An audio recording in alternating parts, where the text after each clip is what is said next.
Hello everyone, खमागण and welcome to the world of story Raghav. फिर से मैं आप लोगों के सामने एक और नया रियल सुपरनेचुरल एक्सपीरियंस लेकर। नशा एक ऐसी चीज जो अच्छे खासे इंसान की जिंदगी बर्बाद कर देता है। नशा अगर छोटी उम्र में करने की लत लग जाए तो ना सिर्फ अपनी जिंदगी बल्कि आपसे रिलेटेड कुछ और लोगों की और कभी कभी तो कुछ अनजान लोगों की जिंदगी भी ऐसे केस में बर्बाद हो जाती है, जिनके एग्जांपल्स आप अभी रिसेंट कार एक्सीडेंट्स के अंदर देख चुके हैं जो महाराष्ट्र के अंदर हुए, जहां पर यंग एज के अंदर नशे में धुत लोग गाड़ियां चला रहे थे और अपने सामने आने वाली गाड़ियों को उड़ा रहे थे। लेकिन कई बार नशे में सवार होकर आप ऐसे क्राइम, आप ऐसे पाप कर देते हो जिसका भुगतान कभी नहीं किया जा सकता है। कई बार आप बिना पकड़े हुए वहां से निकल जाते हो और आपको लगता है कि आप उस चीज से बाहर आ चुके हो, लेकिन वो कहते हैं ना, कर्म कर्म का फल घूम फिर कर जरूर मिलता है। आपकी नियति, आपकी डेस्टिनी आपको वापस उस पॉइंट पर लाकर खड़ा करती है और आपसे मांगती हिसाब उस पाप का जो आपने कई सालों पहले किया था। जी हाँ, कुछ ऐसा ही वो हमारे आज की स्टोरी के अंदर जो हमारे साथ शेयर की है आशीष ने, और उनके दोस्त राघव की आंखों के सामने ये सारे इंसिडेंट हुए थे जब वो एक इंजीनियरिंग कॉलेज के अंदर पढ़ते थे। कहानी में आगे बढ़ने से पहले अगर आपके पास में कोई रियल सुपरनेचुरल एक्सपीरियंस है तो आप हमारे साथ शेयर कर सकते हैं हमारे इन दी गए आईडीज पर, या फिर आप हमारे इस नंबर पर भी व्हाट्सएप कर सकते हैं। और इसी के साथ साथ अगर आप चैनल के ऊपर नए हैं या पुराने भी हैं और आपने चैनल को सब्सक्राइब नहीं किया है तो प्लीज सब्सक्राइब करें, क्योंकि आपका सब्सक्रिप्शन ही हमारा मोटिवेशन है। नया नया कंटेंट लाने के लिए ये हमें मोटिवेट करता है। तो please do subscribe the channel ताकि आप लोगों को और इंटरेस्टिंग कहानियां मैं भी सुनाता रहूं। तो ये बात है सन 1998 यानी 1998 की। राघव एमपी के एक गांव के अंदर रहता था और उसका 12th क्लास का एग्जाम हो चुका था और अपना ग्रेजुएशन कंप्लीट करने के लिए वो एमपी के एक शहर के कॉलेज में पहुंचता है। उस कॉलेज के अंदर सारे फर्स्ट ईयर के स्टूडेंट्स को एक कॉमन हॉस्टल होता है, एक हॉस्टल होता है जो सिर्फ फर्स्ट ईयर वाले स्टूडेंट्स के लिए ही होता है। उस हॉस्टल का अभी अभी नया रिनोवेशन हुआ था, उसका रूम्स, मेस, इंटीरियर, एक्सटीरियर सब कुछ वापस रिनोवेट हुआ था और इन लोगों को वही हॉस्टल अलॉट हुआ था। उस हॉस्टल के अंदर सभी बच्चे नए थे ऑब्वियसली, क्योंकि फर्स्ट ईयर का स्टूडेंट था, कोई भी सीनियर स्टूडेंट को ये हॉस्टल अलॉट नहीं किया गया था। और आप सभी जानते हैं कि 12th क्लास के बाद जब आप लोग कॉलेज पहुंचते हैं तो कॉलेज के सपने अलग होते हैं, कॉलेज की लाइफ अलग होती है और आप पहले से ही सोच के आते हो कि कॉलेज की लाइफ आप बहुत एंजॉय करने वाले हो। और कुछ ऐसे ही सपने थे राघव के। जब वो वहां पहुंचा उसे एक रूम अलॉट हुआ और उसी के साथ साथ उसको एक रूममेट भी अलॉट हुआ। इसका नाम था विनय। विनय और राघव दोनों एक ही बैच में थे। एक्चुअली वहां पे अलग अलग स्ट्रीम्स के स्टूडेंट रहते थे, सबके बैचेस अलग अलग भी थे, कुछ लोगों के बैचेस कॉमन थे। तो राघव और विनय सेम बैच के स्टूडेंट थे और बहुत ही जल्दी इन दोनों के अंदर अच्छी बॉन्डिंग भी हो गई। तो मैं आपको इस हॉस्टल का थोड़ा सा स्ट्रक्चर और प्लानिंग एक्सप्लेन कर देता हूँ। इस हॉस्टल के अंदर ओवरऑल मतलब 3 ग्राउंड को काउंट करो, G+2 मतलब ग्राउंड, फर्स्ट और सेकंड फ्लोर थे, उसके ऊपर टेरेस था। तो इस हॉस्टल का रूल था कि जो ग्राउंड फ्लोर है उसके ऊपर एक रूम में 3-3 बच्चे रूम शेयर करके रहते थे। फर्स्ट फ्लोर के ऊपर 2-2 बच्चे और सेकंड फ्लोर पे सिंगल सिंगल रूम से इनमें एक एक स्टूडेंट रह सकता था। तो जो राघव और विनय थे उनका रूम था फर्स्ट फ्लोर पर। सब कुछ बढ़िया चल रहा था, इनका फर्स्ट सेमेस्टर बहुत बढ़िया गुजरा। और फर्स्ट सेमेस्टर खत्म होने के बाद जो छुट्टियां लगती है तो उन छुट्टियों के अंदर हॉस्टल के बहुत सारे, तो ऑलमोस्ट आधे से ज्यादा हॉस्टल खाली हो गया था और सब लोग अपने अपने घर पर चले गए थे। लेकिन वो छुट्टियां बहुत कम दिनों की थी। कुछ बच्चों ने सोचा कि अब कौन घर जाएगा, क्योंकि मैक्सिमम जो बच्चे बचे थे वो सब रूरल एरिया से थे और आप जानते हैं 1998 में ट्रांसपोर्ट की इतनी अच्छी सुविधा नहीं थी कि आप फटाफट से पहुंच जाओ। तो कुछ बच्चों ने डिसाइड किया कि वो लोग हॉस्टल में रहेंगे और जो लोग आसपास के शहरों से थे वो लोग अपने अपने शहर पहुंच गए। अच्छा, यहाँ मैं आपको बता दूं कि जो सेकंड फ्लोर था उस पर कोई भी रूम ऑक्यूपाइड नहीं था, क्योंकि कोई भी बच्चा सिंगल रहना नहीं चाहता, सब कोई ना कोई अपने रूममेट के साथ ही रह रहे थे। तो ground floor, first floor occupied था, लेकिन सेकंड फ्लोर ऑक्यूपाइड नहीं था। तो एक दिन ये लोग, रात की शाम की बात है, खाना वाना खाकर राघव, विनय और इनके 3-4 दोस्त और छत के ऊपर टहल रहे थे और जनरली छत पर टहला ही करते थे। तो आज थोड़ा सा इनको लेट हो गया था, करीबन 10:30-11 बज गए थे रात के, और उस टाइम पर ये लोग छत पर टहल रहे थे। छत पर टहलते टहलते अचानक इन्हें किसी की रोने की आवाज आती। जो रोने की आवाज आ रही थी, ऐसी आवाज थी जैसे कोई बहुत मातम दुख के अंदर रो रहा हो, और उस आवाज से ही, आवाज मात्र से इन लोगों की रूह कांप गई। जैसे उन्होंने आवाज सुनी, दबसा पे चेहरा देकर घबरा गए और देखा उन्होंने तो जो छत पर चढ़ते सीढ़ियों से, उस सीढ़ी के पास में एक काली बिल्ली बैठी हुई थी और वो काली बिल्ली बैठकर इस आवाज में रो रही थी। अब काली बिल्ली और बिल्ली को रोते हुए हम सब में, उन लोगों ने भी बहुत बार देखा, लेकिन इस तरह से रोते हुए वो पहली बार देख रहे थे। एक बार को तो लोग घबराए, लेकिन फिर उसके बाद राघव ने बिल्ली को बोला, हट हट। तो जैसे उसने ऐसे बोला तो बिल्ली ने ऐसे उसके ऊपर आंख उठाई और राघव को घूरने लगी। राघव उस बिल्ली को पहले दूर से भगा रहा था, लेकिन जब वो बिल्ली वहां से नहीं सरकी तो राघव उसको भगाने के लिए जब आगे बढ़ा तो आगे बढ़ते उस बिल्ली ने सीधा राघव के ऊपर हमला कर दिया और उसके चेहरे के ऊपर पंजे मार दिए। और पंजे मारने का तो बिल्ली चिल्लाती एकदम से वहां से भाग गई और सारे के साथ उस राघव से लगे, राघव क्या हो गया क्या हो गया। तो उसके चेहरे के उस बिल्ली के पंजों के निशान थे। दर्द उसको बहुत हो रहा था, यार कैसे जानवर है। तो उनको लगा कि बिल्ली है, शायद उन्होंने बात की आपस में कि यार हो सकता है वो बिल्ली या तो बच्चे उसके मर गए हों, इस वजह से तूने उसको छेड़ा ना तो तेरे ऊपर हमला कर दिया। तो एक जानवर का हमला समझकर इन सब लोगों ने इस इंसिडेंट को इग्नोर कर दिया। अब यहाँ मुझे एक बात समझ आती है कि ये सारे भूत जिन सब बिल्लियों की फॉर्म में ही क्यों आते हैं। क्या आपके सवाल का जवाब है तो मुझे कमेंट सेक्शन में जरूर बताएं। एक और चीज बता देता हूँ, चैनल को सब्सक्राइब कर ले वरना ऐसी कोई बिल्ली आपके पास भी आ सकती है ना। चलिए कहानी बढ़ते हैं आगे। इसके बाद ये जो इंसिडेंट हुआ सबने इग्नोर कर दिया, लेकिन इसके बाद इस हॉस्टल के अंदर अजीब अजीब सी हरकतें होने लगी।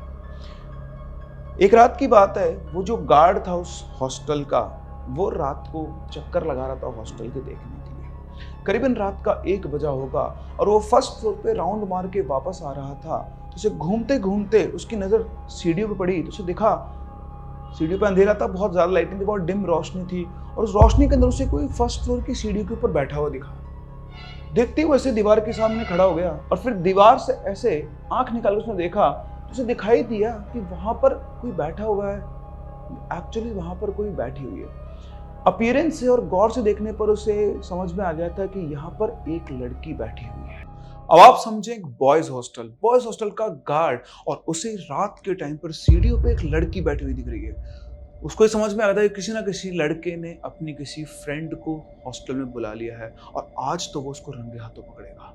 वो ये सब सोच के वापस सीढ़ी तरफ घूमा तो उसने देखा कि वहां से लड़की गायब थी। वो भागता हुआ सीढ़ी पे गया, उसने चारों तरफ आगे पीछे देखा, वापस से भाग के आया टेरेस पे, बाउंड्री पे खड़ा होकर, वो जो बेसिकली इसको हम क्या बोलते हैं, बालकनी बोलते हैं, वहां पे खड़ा होकर वो सब तरफ देख रहा है। उसे कोई लड़की कहीं आती जाती दिखाई नहीं दी। उसे बहुत क्लियर था कि उसने एक लड़की को बैठे हुए देखा था, क्योंकि हल्का अंधेरा था तो उसको शक्ल तो नहीं देख पाया, लेकिन वो डैम श्योर था कि वहां पर एक लड़की बैठी हुई थी। अब उसने ये सोचा कहीं ना कहीं वो लड़की भाग के किसी रूम में घुस गई जिसके यहाँ पे वायु हुई है। उसने पूरे हॉस्टल की लाइट ऑन की। अच्छा मैं आपको ये बता दूं, यहाँ पर जो इनकी फ्लोर थी तो पूरे फ्लोर के रूम्स की लाइट तक का एक मेन स्विच था जो सीढ़ियों के पास में था। उसने वो लाइट ऑन की और लाइट ऑन करके उसने सब बच्चों को जगा दिया कि उठो उठो, इस हॉस्टल के अंदर कोई लड़की, किसी ना किसी लड़के ने लड़की को बुलाया है, मैं आज उसको ढूंढ के रहूंगा। उसने एक एक रूम की तलाशी ली और हर बच्चे को जगा दिया। आधी रात को जब इनको नींद से उठा दिया गया तो सभी बच्चे बहुत गुस्से में भी थे और वो बाहर होते, क्या हो रहा है, क्या चल रहा है। तो उसने बताया कि उसने एक लड़की को देखा और तुम लोगों में से किसी न किसी ने एक लड़की को यहाँ पे बुला रखा है। उसकी बात सुनकर सब लोग हंसने लग गए, क्योंकि हम बात कर रहे हैं 1998 की। बॉयज हॉस्टल में गर्ल्स को लाना वैसे भी पॉसिबल नहीं था, बट एनी हाउ इतना कॉमन भी नहीं था उस टाइम पर, इतना लड़कियों को आज़ादी नहीं होती थी कि वो बाहर घूम सके, वो भी रात के टाइम पर। तो सभी लोग उसकी बात पर हंस रहे थे, लेकिन वो जो गार्ड था वो किसी बात मानने को तैयार नहीं था। लेकिन गार्ड को पूरा विश्वास था कि उसने एक लड़की को देखा है। सबके रूम्स छानने के बाद, पूरा हॉस्टल छानने का जब उसे कोई नहीं मिला तो अल्टीमेटली उसने मान लिया। सब बच्चों ने उसका मजाक उड़ाया कि अंकल आज आपको ज़्यादा हो गई है, ठीक है, कोई लड़की वड़की नहीं, सो जाओ। उसको लग गया कि कोई है ही नहीं वाकई में। वो गया, सारे कमरे बच्चे वापस अपने कमरों में गए। उसके बाद सभी ने अपनी लाइट्स ऑफ वगैरह की। तो ये भी लास्ट में वो जो सारे रूम्स का मेन स्विच था उससे लाइट ऑफ, 2 स्विच होते हैं ना, एक मेन स्विच जो होता है इससे आप पूरे रूम की एक साथ लाइट ऑन कर सकते हैं, एक आप अपने इंडिविजुअल रूम की लाइट खुद ऑफ कर ही सकते हो अंदर से। तो जाके और गैलरी की लाइट ऑफ करने आता है। गैलरी की लाइट ऑफ करने से स्विच दबाया और स्विच दबाते उसकी नजर नीचे सीढ़ी पे पड़ी तो वापस वहां पर एक लड़की खड़ी थी। हड़बड़ी में उसने फटाफट दोबारा स्विच ऑन किया लाइट जलाने के लिए और गैलरी के साथ साथ वापस उसने पूरे हॉस्टल के रूम्स की लाइट ऑन कर दी। अब लाइट ऑन दे, बच्चे वापस से बाहर चलने लगे, क्या हो गया अंकल अब? तो उसने बोला कुछ नहीं, गलती से लाइट ऑन हो गई। उसके बाद दोनों लाइट्स ऑफ की और उसके बाद जाकर वापस से अपना मेन गेट पर बैठ गया। अब 1-2 दिन ऐसे गुजरते हैं। 1-2 दिन के बाद रात के टाइम की बात है, जो राघव का रूममेट था विनय, उसको रात को प्यास लगी। तो प्यास करने के लिए वो उठा, अपनी बोतल उसने ढूंढी। तो बोतल जब वो ढूंढने लगा तो उसके लिए उसने लाइट ऑन की। तो जैसे लाइट ऑन की तो उधर से राघव की भी आंख खुल गई। उसने पूछा, अबे इतनी रात को कहाँ जा रहा है? तो बोलता है यार भाई पानी पीना है। बोलता है थोड़ा पानी मुझे पिला दे। बोलता है पानी की बोतल में पानी नहीं है, चल तू भी खड़ा हो मेरे साथ चल। बोलता है ठीक है चलता हूँ। तो दोनों उठते हैं और दोनों ग्राउंड फ्लोर पे जो उनका वाटर कूलर लगा हुआ था उसमें पानी भरने के लिए जाते हैं। अभी अपनी पानी की बोतल भरते हैं, पानी पीते हैं और पानी पीकर ये वापस से सीढ़ियों की तरफ चलने लगते हैं। तभी जब वो सीढ़ी चढ़ते हैं तो उनकी नज़र जो ना फर्स्ट फ्लोर पे दूर वाला एक रूम था वहां पर पड़ती है। तो उन्हें वहां पर एक रूम के बाहर एक लड़की खड़ी हुई दिखाई देती है। दोनों दोनों एक दूसरे को देखते हो, लड़की दोनों को दिख रही थी और देखते दोनों की बात होती है, भाई हॉस्टल में लड़की, परसों वो गार्ड अंकल भी बोल रहे थे, इसका मतलब इसने ही उस लड़की को बुलाया, चल पकड़ते हैं। तो दोनों भाग के जाते हैं और भाग के जैसे ही वो गैलरी में पहुंचते हैं, फर्स्ट फ्लोर के देखते हैं तो वहां पर कोई भी लड़की नहीं थी। लेकिन उन्हें पता था कि वो रूम किसका है। वो सीधा उस रूम के बाहर जाते हैं, उसके गेट को नॉक करते हैं। अब ये जो रूम था ये अमित नाम के एक लड़के का था। वो आकर गेट खोलता है, गेट खोलते हुए से पूछता है, क्यों भाई रूम में लड़की बुला रखी है? तो बोलता है, क्या बकवास कर रहे हैं, लड़की? बोलता है, हाँ हमने तुम्हारे रूम के बाहर अभी भी एक लड़की खड़े हुए देखा था, बताओ वो लड़की कहाँ है? तो बोलता है, मैं सो रहा हूँ, मेरे रूम में कोई लड़की नहीं है। तो बोलता है, नहीं हम दोनों ने अपनी आंखों से देखा है, पूछ ले तो राघव से, इसने मैंने देखा है तेरे रूम के बाहर एक लड़की खड़ी हुई थी। तो इसका मतलब क्या दिमाग खराब हो गया तुम्हारा, हम लड़की को लेकर आएंगे, बकवास करो बे मतलब में। तो इनके बीच में गहमा गहमी अगर इनकी आवाज सुनकर पहले पड़ोस वाला कमरा फिर उसके पड़ोस वाला कमरा और पूरे हॉस्टल में खबर फैल गई कि विनय और राघव ने हॉस्टल में अमित के रूम के अंदर एक लड़की को देखा है। अब उन्होंने तो लड़की को बाहर देखा था, लेकिन बात घूम घूम कर ये पहुंच गई कि अमित के रूम में लड़की और वो लड़की को लेकर आया है। बात गार्ड तक भी पहुंची, गार्ड भी यहाँ पर दौड़ता हुआ, उसने पूछा क्या हुआ क्या हुआ? तो उन्होंने बताया कि गार्ड भैया हमने इनके रूम के बाहर एक लड़की को देखा था। अब 2 दिन पहले गार्ड ने भी लड़की को देखा था। उसने बोला, अच्छा तुमने देख लिया? मैंने देखा जब तो तुम मान नहीं रहते। बोलते हाँ आप सही कह रहे थे, इसने ही वो लड़की बुला रखी। तो बोलता तुम्हारा दिमाग खराब है, मैंने कोई लड़की नहीं बुला रखी। तो गार्ड बोलता है साइड में हटो। वो पूरे रूम की तलाशी लेता है, हर एक कोने कोने की, बेड के नीचे, कबर्ड के नीचे, कबर्ड के ऊपर, कबर्ड के पीछे, हर जगह से, लेकिन उन्हें वहां पर कोई लड़की नहीं मिलती। जब सब तसल्ली हो जाती है तो अमित को बहुत गुस्सा आता है, क्योंकि पूरा हॉस्टल अमित के रूम के बाहर खड़ा हो गया था और उसको बहुत जिल्लत महसूस हो रही थी। और गुस्से में आकर वो विनय की गिरबान पकड़ लेता है, साले पूरे हॉस्टल के सामने तूने मेरे ऊपर इल्जाम लगाया, तेरी पहली बार इसलिए तुझे छोड़ रहा हूँ, अगली बार किसी के ऊपर कोई इल्जाम लगाने से पहले 10 बार सोचना, वरना इस बार मैं तुझे छोड़ूंगा नहीं। इतना बोलकर उसकी कॉलर छोड़ता है। तो जो कॉलर छोड़ता है, जैसे वो उसकी छोड़ते एकदम से जो गैलरी की लाइट्स होती है वो लुक चुप करने लगती है और इस गैलरी में एक 0 वाट का बल्ब जला तो एकदम से फूट जाता है। उसके फूटते ही सबकी नजर उसके ऊपर जाती है और सबके सब एक बार के लिए घबरा जाते हैं। गार्ड पूरी सिचुएशन को भांपता और बोलते हैं, तुम डरो मत यार, वोल्टेज का फ्लक्चुएशन है, उसकी वजह से बल्ब फूट गया, तुम टेंशन मत लो, और चेक कर लिया हमने, यहाँ कोई लड़की लड़की नहीं है, तुम लोग सब आराम से जाकर सो जाओ। तो सभी बच्चे अपने अपने रूम्स के अंदर चले जाते हैं। अब इस सब लोग अपने अपने रूम्स में पहुंचते ही हैं कि तभी एकदम से पूरे हॉस्टल के अंदर एक लड़की की बहुत तेज चिल्लाने की आवाज आती है और ये आवाज आ रही थी 2nd फ्लोर से, जहां पर कोई नहीं रहता था। 2nd फ्लोर के ऊपर वो जो 3 कमरे थे, उन 3 कमरों के अंदर कोई भी नहीं रहता था और सबको आवाज आ रही थी, किसी एक को नहीं, पूरे के पूरे हॉस्टल को। सबके सब उस आवाज को फॉलो करते हुए 2nd फ्लोर पर भागते हैं। वहां जाकर देखते हैं तो वो तो बिल्कुल सन्नाटा, पिन ड्रॉप साइलेंस, तीनों के तीनों गेट बंद थे। इन तीनों ही गेटों पर कोई ताला नहीं लगा था, उस बाहर से कुंडी लगी हुई थी और ऊपर की लाइट्स भी ऑफ थी। सब लोग कुछ समझ पाते, सोच पाते उससे पहले फिर से उन्हें बहुत तेज आवाज आई और इस बार आवाज ग्राउंड फ्लोर से आ रही थी। ग्राउंड फ्लोर से आवाज आती है, सब लोग जब ग्राउंड फ्लोर की तरफ भागे तो गार्ड ने बोला, रुको रुको रुको, सब लोग एक साथ मत जाओ, सब लोग अलग अलग डायरेक्शन से जाओ ताकि जो भी हो वो भागने ना पाए। तो राघव, विनय और 2 और लड़के सौरभ और राज गार्ड के साथ ग्राउंड फ्लोर पर जाते हैं और बाकी बच्चे वहां फर्स्ट फ्लोर पर रुकते हैं। नीचे जाने के बाद जहां पर जो मेन गेट था, जहां पे गार्ड बैठा करता था, वहां पहुंचते ही राघव को एक लड़की खड़ी हुई दिखाई थी। उस लड़की ने राघव की तरफ पीठ की हुई थी और वो रो रही थी, सिसकियां ले रही थी और उसकी सिसकियों की आवाज राघव के कानों में बिल्कुल क्रिस्टल क्लियर आ रही थी। उसको देखते उसने भाग बोला, देखो देखो वहां पे कोई खड़ा है। सब लोगों को वहां पे वो लड़की खड़ी हुई दिखाई दे रही थी और उसकी पीठ इन लोगों की तरफ थी और वो हल्के हल्के सिसकियां ले रही थी, लेकिन उन लोगों को उसकी सिसकियों की आवाज यहाँ तक क्रिस्टल क्लियर दिखाई दे रही थी। उस गार्ड ने उन सबको ऐसे बोला, रुको मैं जाता हूँ, और वो आगे बढ़ा। उसे कुछ खतरा भांप लिया था उसने, उसे लगा था कि जो यहाँ पर बच्चे रह रहे हैं उनके ऊपर कोई खतरा नहीं आना चाहिए, इसलिए वो अकेला ही उस लड़की की तरफ धीरे धीरे बढ़ने लगा। बढ़ते बढ़ते उसके साथ ठीक ठाक डिस्टेंस में पहुंच जाता है तो उस लड़की बोलता है, कौन हो तुम, यहाँ क्या कर रही हो? उसकी आवाज तेज थी, उसकी आवाज सुनकर जो ऊपर लोग थे जो ढूंढ रहे थे वो सब भी रेलिंग के पास में आके देखने लगे। उन सबको भी वो लड़की दिखाई दे रही थी और ना सिर्फ दिखाई दे रही थी, उन सबको भी उस लड़की की सिसकियों की आवाज आती है, जैसे वो उनके कानों के पास आकर ही रो रही है।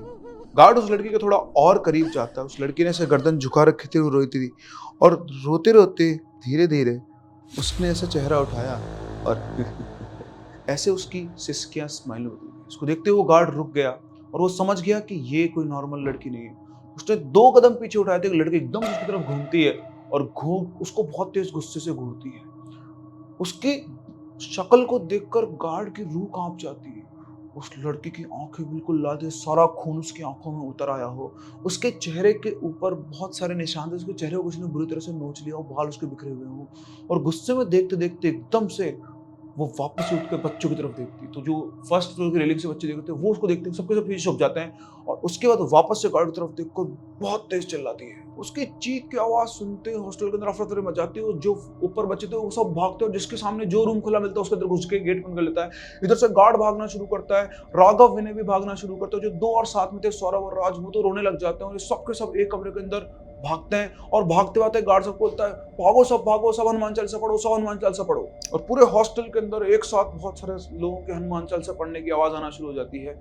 जैसे तैसे सब लोग रात काटते हैं, उसके बाद कुछ नहीं होता है। अगले दिन ये लोग पहुंचते हैं और जो हॉस्टल अथॉरिटी होती है उसके पास जाकर कंप्लेन करते हैं। लेकिन जैसा कि आप जानते हैं हॉस्टल अथॉरिटी इस बात को एक्सेप्ट नहीं करेगी और वैसा ही हुआ।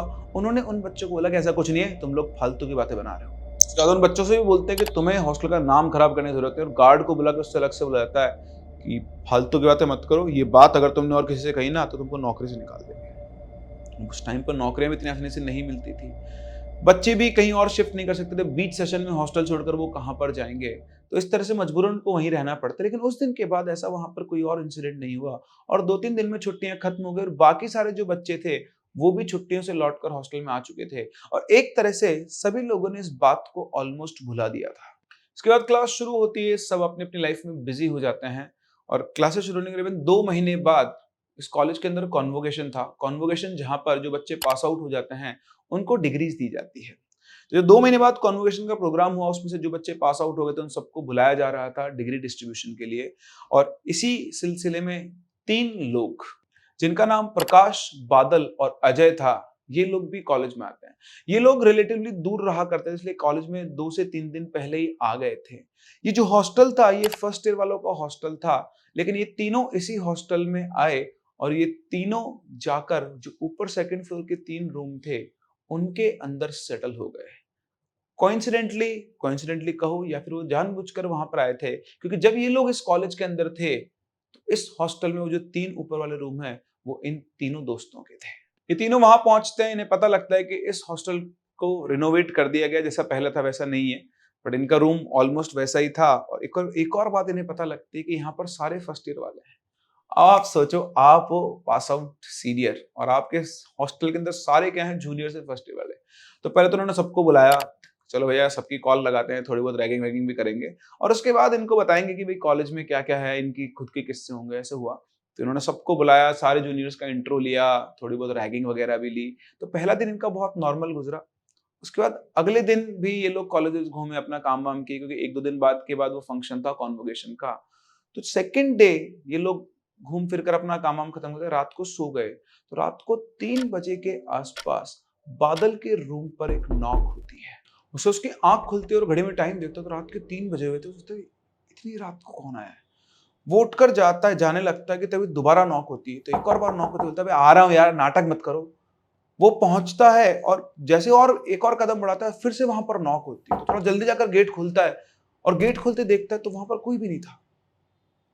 लगता है गेट नॉक कर रहा था, कोई भी नहीं। तो लगा कि जूनियर्स जो हैं वो शायद इसके साथ मजाक कर रहे होंगे।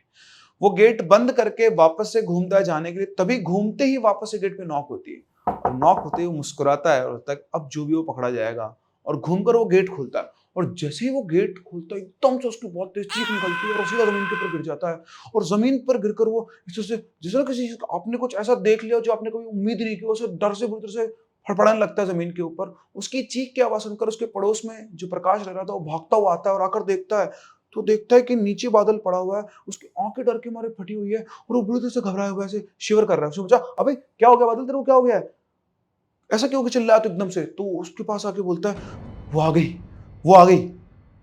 इतना बोलकर वो बिल्कुल बुरी तरह से घबराता रहता है। अब इस टाइम तक राघव और विनय भी उसकी चीखने की आवाज सुनकर ऊपर आ गए थे और वो बादल की हालत देखकर वो कुछ बोलते उससे पहले ही यहाँ से प्रकाश बोलता है चलो चलो तुम दोनों नीचे जाओ, अब इसने ना रात को हॉरर मूवी देख ली और इसको दौरे पड़ रहे हैं।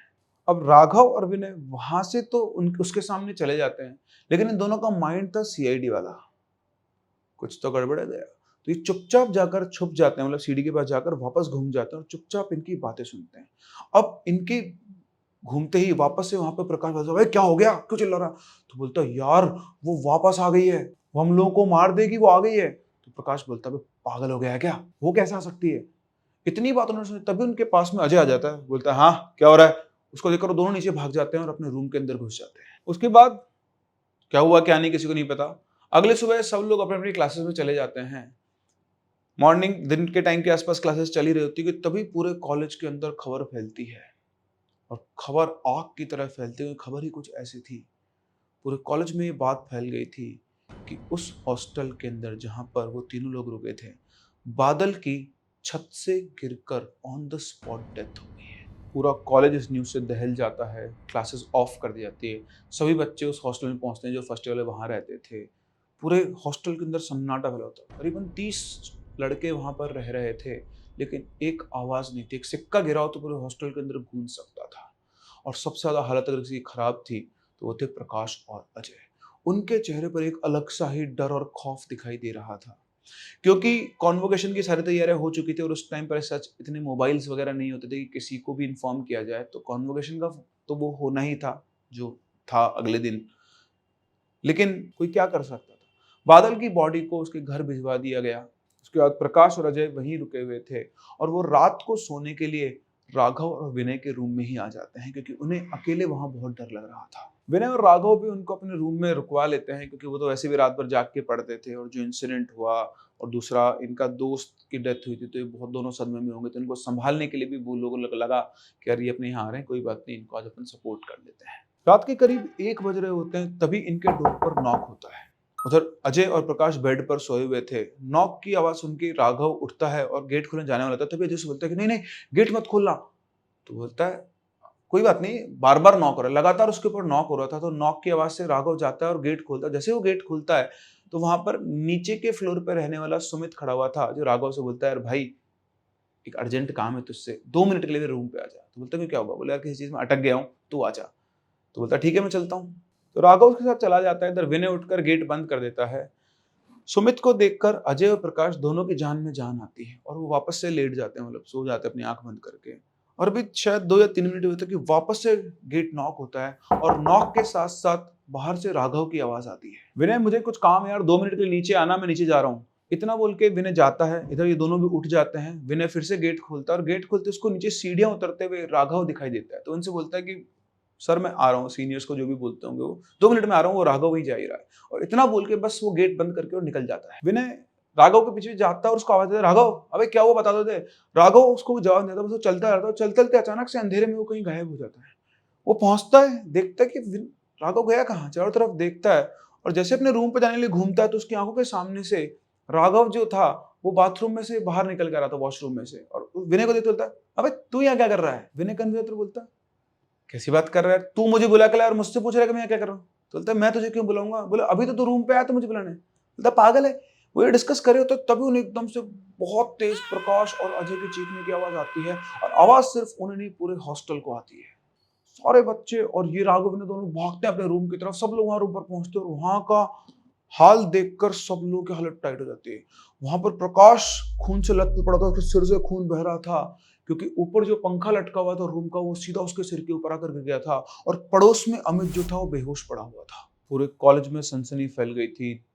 2 दिन के अंतराल में 2 मौतें हॉस्टल के अंदर हो चुकी थी। अगले दिन डिग्री विग्री सबका प्रोग्राम कैंसिल किया गया। उधर राघव, विनय और बाकी जो हॉस्टल बच्चे थे, अमित को जब होश आ गया उसको भी बताया गया, वो भी बहुत दहशत में था। तो सब कुछ सेटल होने के बाद उससे पूछा गया कि आखिर हुआ क्या। तब उसने बताया, जब ये राघव और विनय बाहर चले गए थे उसके बाद दोबारा से गेट पर नॉक हुई और प्रकाश ने उठ के जैसे गेट खुला तो सामने वो खड़ी थी। सब लोग बोले वो कौन? तो बोलता है कुमकुम। सब कुछ बोलते हैं कुमकुम कौन है? तो बताता है कि कुमकुम वो लड़की है जिसको प्रकाश और बादल ने रेप करके मार दिया था और वो अपना बदला लेने के लिए वापस आ चुकी है। और इतना कहकर वो रोने लग जाता, बोलता मुझे बचा लो, मैंने कुछ नहीं किया, मैं बस वहां पर मौजूद था, लेकिन मैंने कुछ नहीं किया, वो मुझे भी मार डालेगी। उसकी ये बात सुनकर फिर जो हॉस्टल का इंचार्ज होता है मेन, उसको बुलाया जाता है और उनसे बातचीत करने पर ये पता लगता है वाक़ई में इस हॉस्टल में कुमकुम नाम की एक लड़की थी, जो कि यहाँ पर जो सफाई करता था कर्मचारी, उसकी बेटी थी और वो कई बार उसे यहाँ पर खाना देने आया करती थी। ये जो प्रकाश था, ये बहुत ही मनचला लड़का था और इसकी कुमकुम के ऊपर गंदी नज़र थी। ये पहले भी कई बार कुमकुम को छेड़ चुका था, लेकिन कुमकुम या तो अपने संस्कारों की वजह से या डरने की वजह से, अपने पिता की इज़्ज़त की वजह से कभी कुछ नहीं बोलती थी और उसकी इसी चुप्पी का फ़ायदा उठाया प्रकाश ने। बात तब की जब इनके एग्जाम खत्म हुए थे और सभी बच्चों को छुट्टियों पे घर पे जाना था। सभी बच्चे दिन में निकल चुके थे। प्रकाश, बादल और अजय को भी अपनी बस से जाना था, लेकिन जब ये बस स्टैंड पहुंचे तो इनकी बस मिस हो गई। तो उस रात ये लोग वापस आए। छुट्टी होते सब बच्चे, आपको पता है कि भाग जाते हैं घर के लिए। ये लोग वापस आए और उस दिन हॉस्टल में सिर्फ ये तीनों ही बचे थे। उस रात उन्होंने प्लान किया कि ये लोग बढ़िया रूम के अंदर बैठ के पार्टी करेंगे और ये इन लोगों ने मिलकर शराब पार्टी की। क्योंकि सभी बच्चे उस दिन गए थे, तो जो सफाई वाला कर्मचारी था वो सारे बच्चों के रूम वूम साफ कर रहा था, क्योंकि अब रूम खाली, मतलब बच्चों से खाली हो चुके थे, तो जो भी कचरा बचरा वो अपना काम खत्म कर रहा था। करीबन रात को 8 साढ़े 8 बजे के आसपास का टाइम होगा। तो उसकी बेटी उसके लिए टिफिन लेकर आई। वो उसको टिफिन ले देकर जा ही रही थी कि तभी प्रकाश और बादल ने मौका देखकर उसको वहां से उठा लिया, उसका मुंह बंद करके उसको छत पे लेकर उसका रेप किया। इन दोनों ने नशे के अंदर उसकी हालत इतनी खराब कर दी थी कि वो लड़की ऑलमोस्ट बेहोश हो गई थी। जब प्रकाश और बादल ने सब कर लिया तो अमित वहां पर पहुंचा और उसने देखा तो उस लड़की की हालत वाकई में बहुत खराब हो रखी थी। और उसने इन दोनों को देखा तो दोनों बोले कि किसी के सामने अगर तूने मुंह खोला ना तो ध्यान रखना, अच्छा नहीं होगा। उसको धमका दिया, उसको चुप कर दिया और फिर उसके बाद उस लड़की को छत की टेरेस से धक्का मार दिया। वहां पे कंस्ट्रक्शन का काम चल रहा था और उन्होंने ऐसा किया कि ऐसा लगे कि इस लड़की की मौत एक्सीडेंट से हुई है। लेकिन ऐसा करते हुए उन्हें उस बिल्डिंग के इंचार्ज और गार्ड दोनों ने देख लिया था। इंचार्ज ये बहुत अच्छे से जानता है कि प्रकाश जो है वो एक रिच फैमिली से है और जैसे उसने उसको करते हुए देखा, उसके दिमाग में प्लान आ गया पैसे कमाने का। लड़की गिरने की जब आवाज़ आई तो सब लोग वहाँ पहुँचे, तो जो सफाई वाला था वो बेचारा वहाँ पहुँचा और अपनी बेटी को इस हालत में देखकर तो बेचारा बेहोश ही हो गया। वो जब उसे होश आया, वो तो बहुत बुरी तरह रो रहा था और वो जो इंचार्ज था वो आकर बोलता है कि ये तेरी बेटी ना वहाँ छत से गिरी, मैंने खुद अपनी आँखों से उसको गिरते हुए देखा है, पता नहीं वो छत पे क्या करने गई थी। और इस तरह से उसके सामने बना दिया गया कि वो लड़की छत से खुद कूद कर या गिरकर मर गई है।